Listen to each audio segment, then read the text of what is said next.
नमस्कार मंडळी, तुमचं खूप खूप स्वागत आहे माधवीज किचनमध्ये.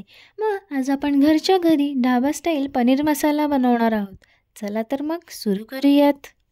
इथे मी 200 ग्रॅम पनीर घेतले आहे, त्याचे छोटे छोटे असे पीस करून घेतले. हे आता आपण तेलामध्ये 2 मिनिटं फ्राय करून घेऊ.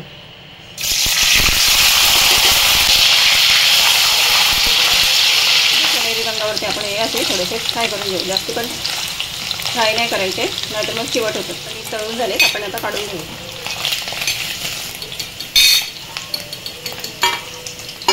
पनीर काढून घेतलं. आता त्याच्यामध्ये तेल जास्तीचं होतं, ते मी काढून घेतलं. आता हे 2 ते 3 टेबलस्पून एवढं तेल ठेवले. त्याच्यामध्ये आता आपण फोडणी घालून घेऊ. 2 तेजपत्त्याची पानं, 1 दालचिनीचा तुकडा, 2 ते 3 काळी मिरी आणि थोडं जिरं, अद्रक, लसूण आणि मिरची, हिरवी मिरची याची पेस्ट करून घेतली. 3-4 पाकळ्या लसणाच्या घेतलेल्या, 1 तुकडा आल्याचा घेतलेला आणि 3-4 मिरच्या घेतलेल्या, हिरव्या मिरच्या, त्याची पेस्ट करून घेतली.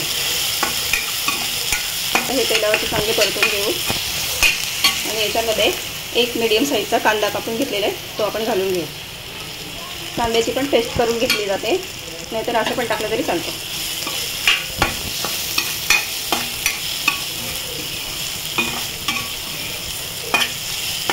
मीडियम गॅसवरती आपण 2 मिनिटं हे परतून घेऊ. कांदा आपण याच्यावर 2 मिनिटं परतून घेतला. तर 3 मीडियम साईजचे टोमॅटो घेतली, त्याची पेस्ट करून घेतली. हे आपण आता घालून घेऊ. आता ही पण चांगली परतून घेऊ. याच्यातलं पाणी थोडंसं सुकेपर्यंत. हे टोमॅटोचे पेस्ट घातलेली ती चांगली परतून घेतलेली आहे. आता याच्यामध्ये आपण सुके मसाले घालू. इथे वाटण्यासाठी मी हिरवी मिरची घेतलेली, म्हणून 2 चमचे हे लाल तिखट घालतो, अर्धा चमचा हळद, इथे हा गरम मसाला आणि काश्मीरी लाल मिरची पावडर, हे कलरसाठी. पण आपण याच्यामध्ये परतून घेऊ व्यवस्थित.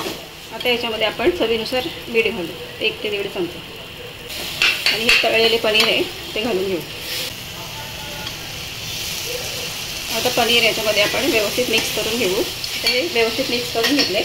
प्लस पाणी मी गरम करून घेतले, हे घालून घेऊ. गरम पाणी घातल्याने भाजीला, कोणत्याही भाजीला चांगली तरी येते. 2 मिनिटं आपण झाकण ठेवू. 3-4 मिनिटं आपण भाजी छान ही वाफवून घेतली आहे मीडियम गॅसवरती. आता आपण याच्यामध्ये वरून कोथिंबीर घालू.